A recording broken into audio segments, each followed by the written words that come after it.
Bayaran mo yan kasi ninakaw mo. Ngayon, wag mo kaming punahin na magpasok kami ng ano. At ano sa iyo yun? Magbili ako ng Rolex kagaya ng suot mo.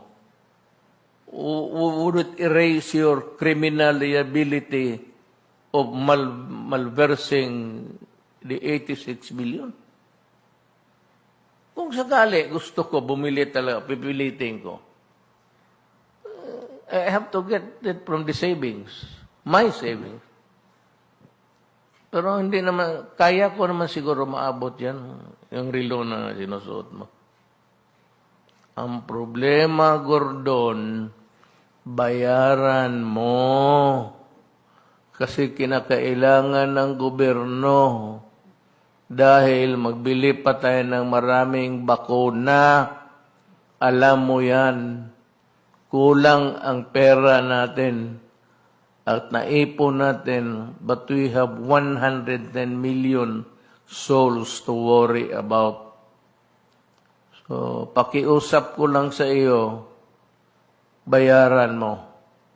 Tapos na ako sa iyo pag nabayaran mo. Pag hindi, hahabulin kita hanggang saan. Retired naman ako, matatalo ka man, hahabulin kita. Pag inabot kita, sapakin ko yung ulo mo. Bakit tinakbo mo yung pera ng gobyerno? Hindi mo naman kaya makipag-ano sa akin. Yung katawan mo, isang wallop lang yan. Huwag ka ngayang mayabang dyan. Gurdo na to. Bayaran mo. Mga kababayan ko, itong si Gordon, saan man ito mapunta sa kampanya,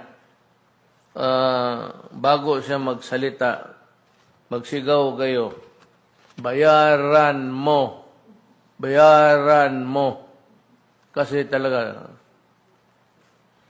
kasi ako, tanongin niya kung sino ang pinuntahan mo. Sabi mo, girlfriend mo. Ang sagot ko, wala kayong pakialam. At wag na kayong magtanong kay may asawa na ako.